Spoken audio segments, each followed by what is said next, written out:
French President Emmanuel Macron is currently in South Korea for the first time since taking office in 2017, making him the first French leader to visit Seoul in 11 years. Now, in just a few moments, we will bring you live coverage of the official welcoming ceremony ahead of his summit with President Lee Jae-myung. Now, while we wait for that to begin, we're joined today by Dr. Dylan Motin, visiting scholar at the Seoul National University Asia Center.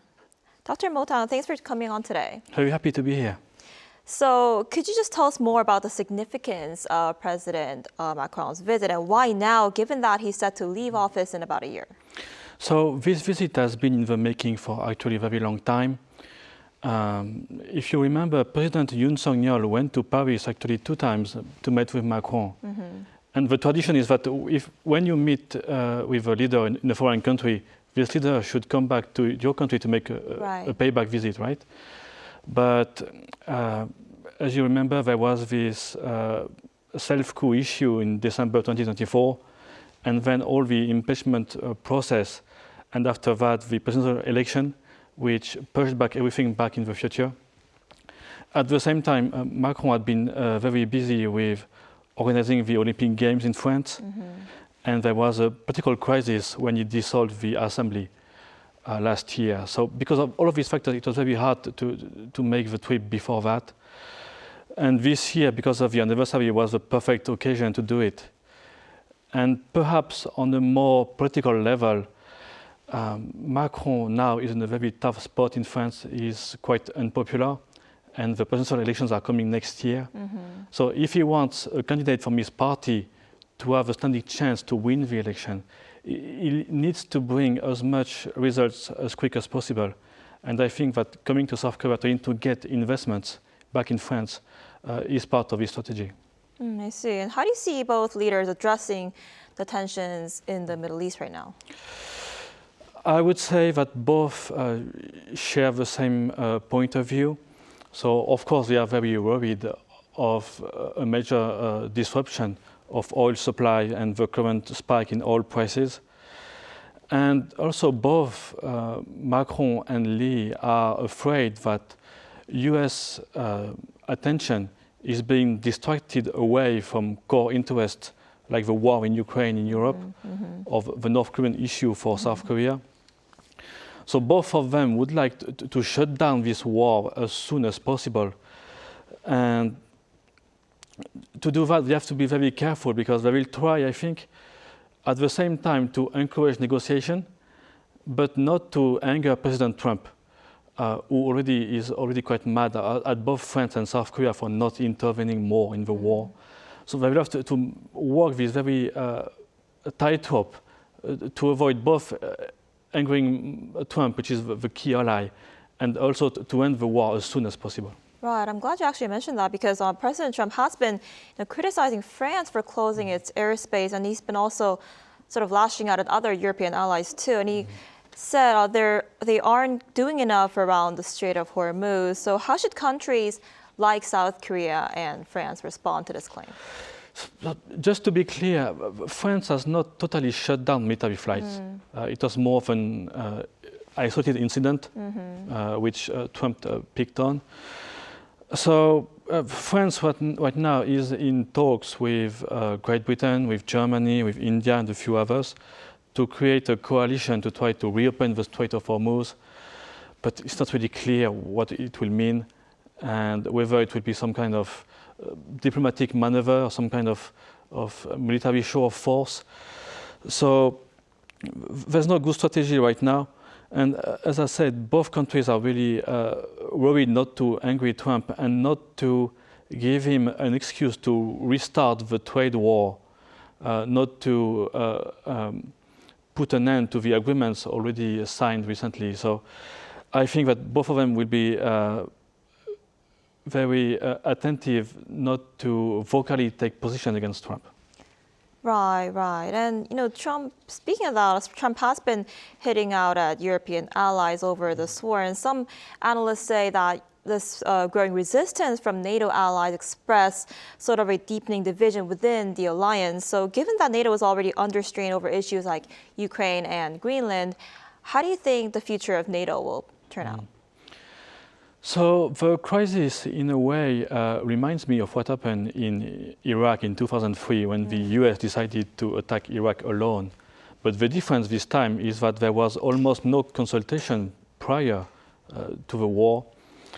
And as you mentioned, the European allies, I think, will have shown to many Americans some kind of disloyalty. That's how the Americans will perceive it in the waging of this war. So my belief is that the NATO will survive, and even if Trump has talked about exiting NATO, there's a lot of legal hurdles. You cannot just exit like this. It's not like signing an executive order. He has to go through the Congress. And a lot of Republican congressmen and all the neoconservative current will be opposed to such a move. So I do believe that NATO will survive, but relations within NATO will become far more transactional and conditional than before. And I do expect US to really ramp up the pressure about the issue of burden sharing and asking the European allies to do much more to ensure the defense of the eastern borders of NATO. Right. Especially since Trump is very much focused on burden sharing, and he's been also pressuring South Korea to take more of those burdens as for the cost needed for stationing U.S. troops in Korea, right? Yes. I don't expect the same way. I don't expect Trump to somehow just end the Korean alliance just because of the war in Iran. Korea is too important for that. But after the war ends, you will have for sure a very angry Trump who will ask Korea to do a lot more, both for South Korea but also for Taiwan. Right. It's something that the Americans are very worried about. So you can expect a lot of pressure on South Korea to take a much more open stance on the issue of the defense of Taiwan. Right, and speaking of the Middle East, President Trump actually delivered an address yesterday, and he said American forces will finish the job pretty soon and that the United States is going to hit Iran extremely hard over the next 2 to 3 weeks. So does this mean he's determined to escalate the war for the next few weeks? For sure, it seems so. Donald Trump right now has not been able to achieve the foremost objective, which was to get rid of the Iranian regime. So now he is contemplating a ground operation. So it's not really clear what it would mean. It could be an operation to take control of the Straits of Hormuz directly. It could be an operation to take control of some Iranian islands. Or also it could be some kind of a raid to take control of Iran's uranium, which had been buried underground since last year and the war with Israel. So in any case, if we are talking about a ground operation, it could prolong this war for many weeks, and I'm afraid perhaps for months, actually. We just talked about burden sharing, and Trump says Seoul has not been helpful to Washington despite the presence of American troops on the Korean Peninsula. And he talked about how American troops are close to what he called a nuclear threat, apparently referring to North Korea. So how should South Korea respond to this claim? The best thing is actually not to respond, because Trump, as we know with the last few years, is someone which you want to try to smoothen with praises and compliments, isn't it? Right. So the best thing would be not to pick up on Trump's comments and just to wait for the storm to pass. And I do believe that actually President Lee Jae-myung could, in the long term, get some kind of benefits from this war.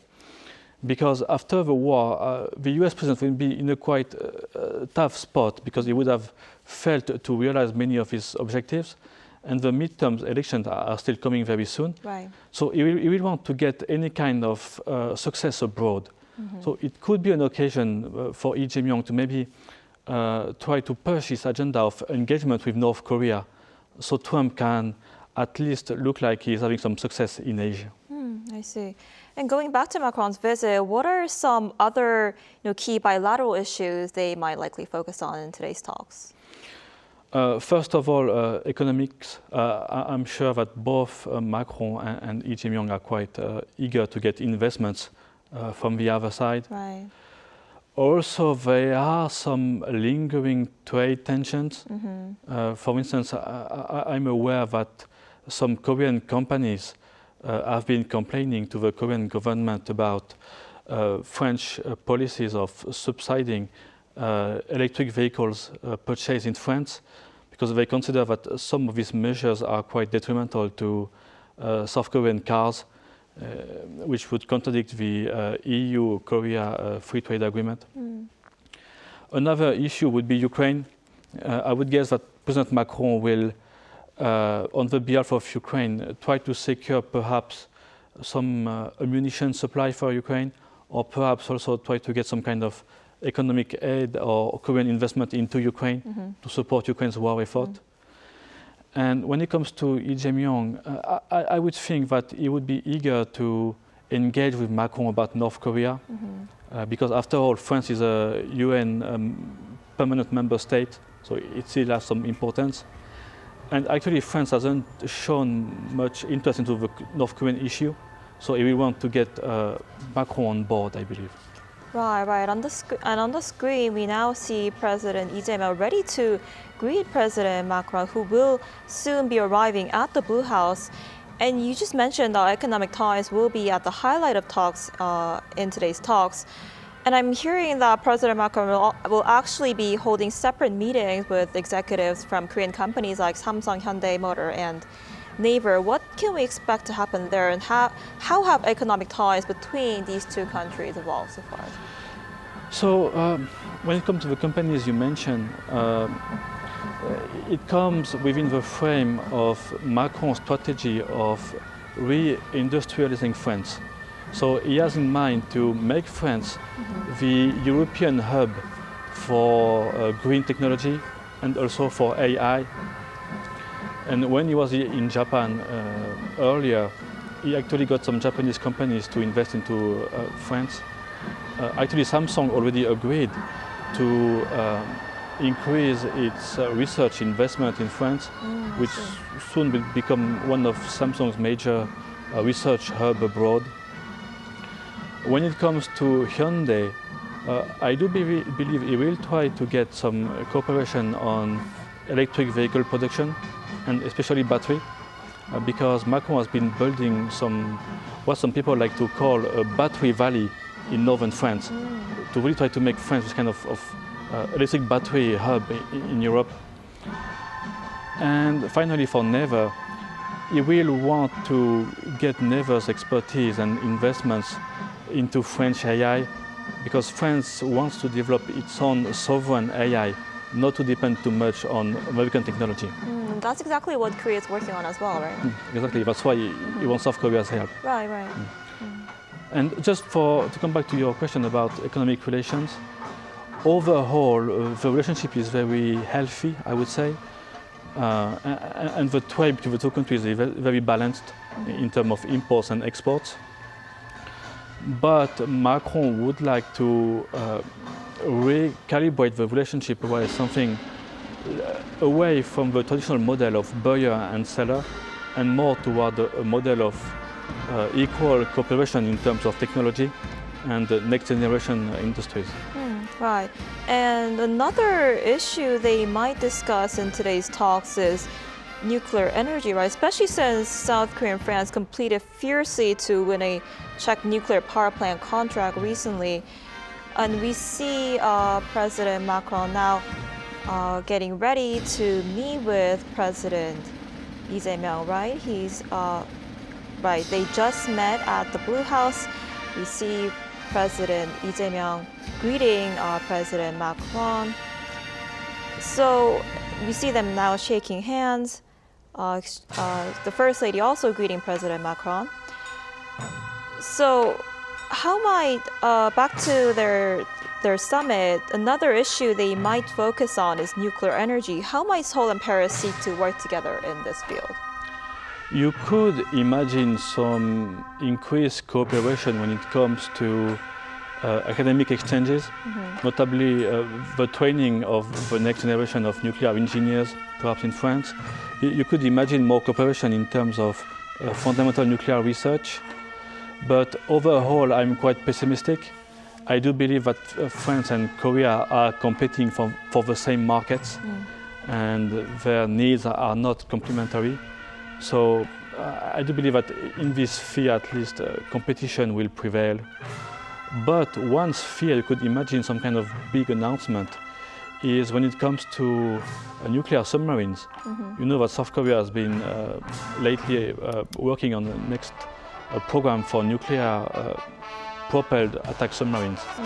So that's one area where South Korea could ask for French expertise to try to get access to French engine technology, which in many ways is cheaper and easier to operate than American engines.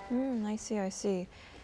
Right, and we now see on the screen President Emmanuel and President Macron standing side by side. This is their third in-person meeting, right, after they met on the sidelines of the G7 summit in Canada and the G20 summit in South Africa last year. So this is their third time meeting, right? Yes, and I think they already have some kind of a good relationship. They already appreciate each other, and they both recognize the other as some kind of a defender of liberal democracy, both in their own countries and abroad. So I would say there's already some kind of a trust and a good friendship among them. Right.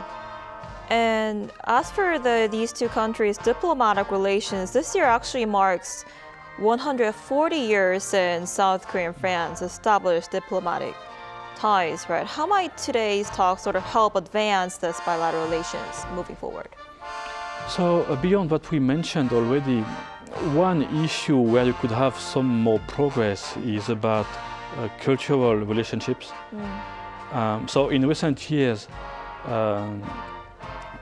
due to all what we know about the Korean wave and the growing interest into Korean language in France, French public education has been investing a lot of efforts into growing the Korean study departments in France.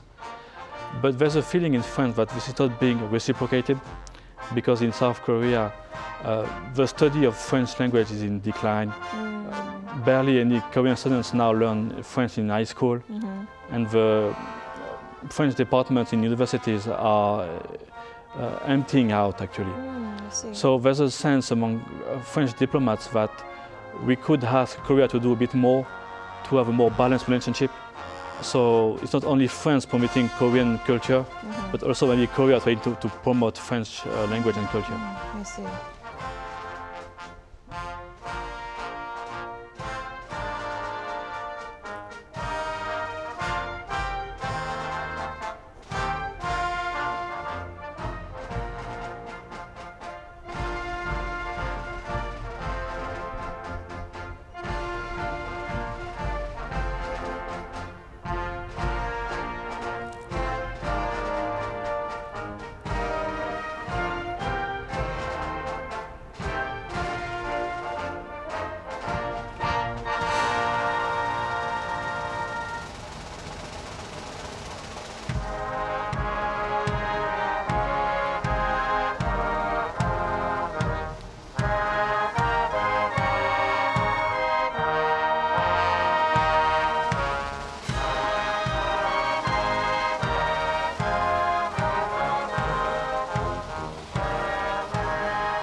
Right, so now we just heard the national anthem of both of these two countries, and they will soon hold summit talks followed by signing of MOUs and a joint press conference in the afternoon.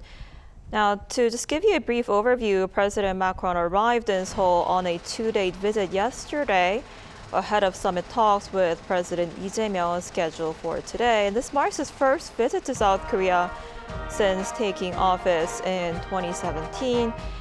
And upon arrival yesterday, Macron paid tribute at the War Memorial of Korea to honor French troops who fought in the Korean War from 1950 to 1953.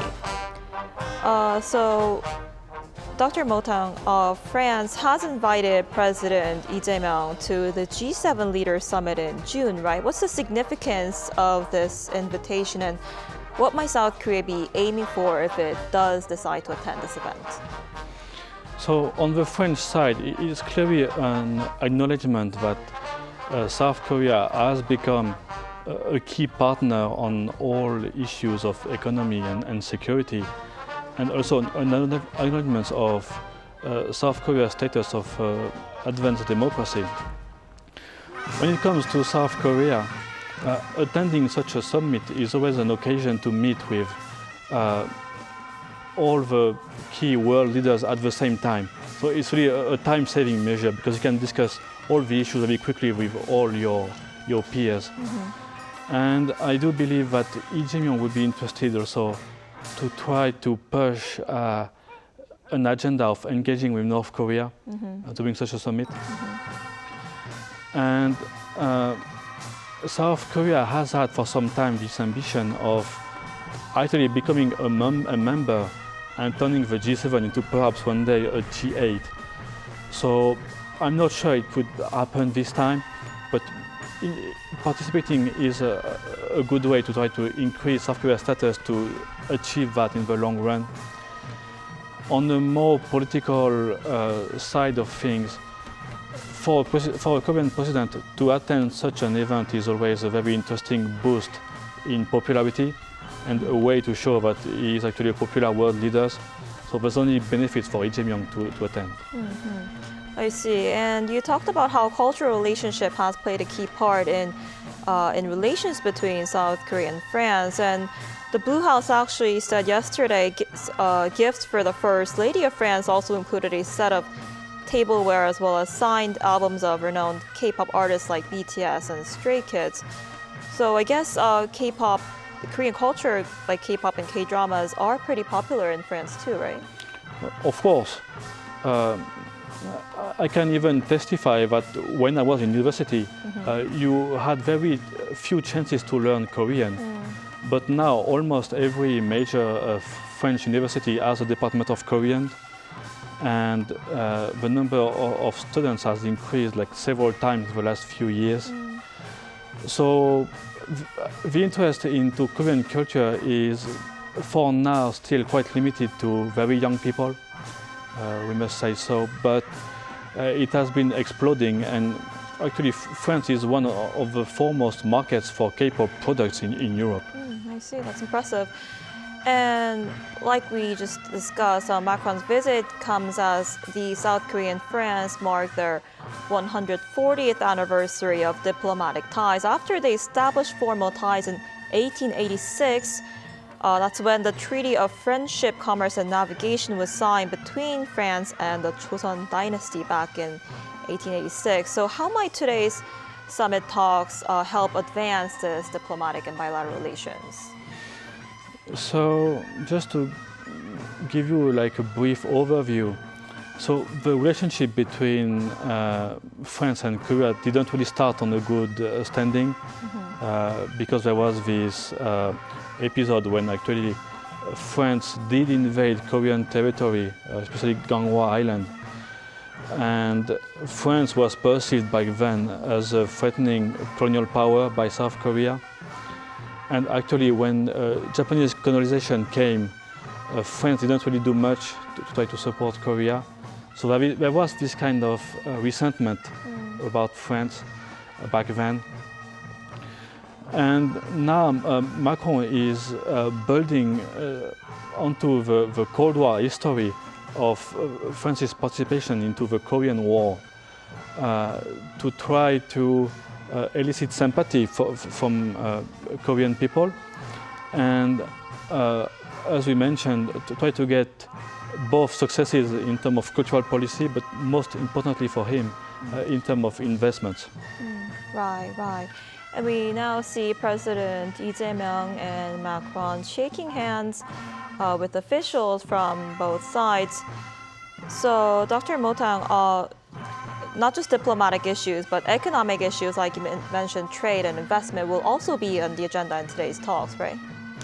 Oh, yes, not only on the agenda, but there will be, I think, key and central to everything.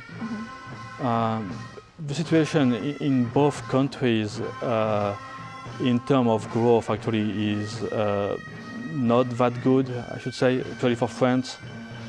And France has a structural issue of unemployment. So Macron is trying very hard to pull all levers to have foreign investors come to France and build factories in France. So it has been starting since his predecessor François Hollande, but France has been trying to offer more advantageous tax conditions for foreign companies. And Macron personally has been in talks with people like Elon Musk and key US CEOs to get them to move into France. So you can expect the same here. It will go very hard to have Korean companies move into France. Right, and you talked about how Samsung is planning to build a research hub there in France. So a lot of Korean companies are looking to expand to the French market, right? Yes. There's a few reasons for that. One, which I just mentioned, because of this attempt to become more competitive, France is actually becoming relatively interesting to invest in because unlike 10 or 20 years ago, it has become relatively more affordable to invest in France than to invest in Germany, for instance. And also many countries in Central and Eastern Europe have this issue of energy supply because they are reliant on gas or coal to produce their energy. But France is mostly a nuclear-powered country, so energy too is quite cheap. And this is important when you work into AI, or if you want to build a data center or something like that. So it is more attractive in terms of labor, in terms of energy. On a geographical standpoint, it's easier to come from South Korea to France in a ship than to go all the way to the northern seaports of the Netherlands or even Germany. So it has a very central geographic position, which is very interesting to export into Europe. Right, right. That's exactly why it makes the France so attractive market for Korean companies, right? Yeah. So now that was our live coverage of the official welcoming ceremony ahead of the summit talks between President Lee Jae-myung and French President Emmanuel Macron. So Dr. Motin, we just saw President Lee and Macron meet at the Blue House where they will hold a summit talk soon. How do you think the talks will play out today? Very well. We mentioned that they both know each other, so there shouldn't be any major surprise. And you know that these talks are always prepared a long time in advance. Right. So the most important issues have already been agreed upon. So I think it's just a way to announce them together. I do not expect any major announcement or something which we didn't expect. So once again, I will come back to this. A few announcements about investments, perhaps some issues of cultural cooperation, perhaps some announcements on the Korean side to do more to remember the participation of French soldiers into the Korean War. But beyond that, I don't expect much public announcement. I think the real meet will be actually discussed in private, Ukraine, North Korea, how to react about the war in Iran and Trump. Right, a lot on the agenda, and we'll have to see how that plays out. All right, Dr. Motin, thank you so much for coming in today. We appreciate it. Thank you for having me.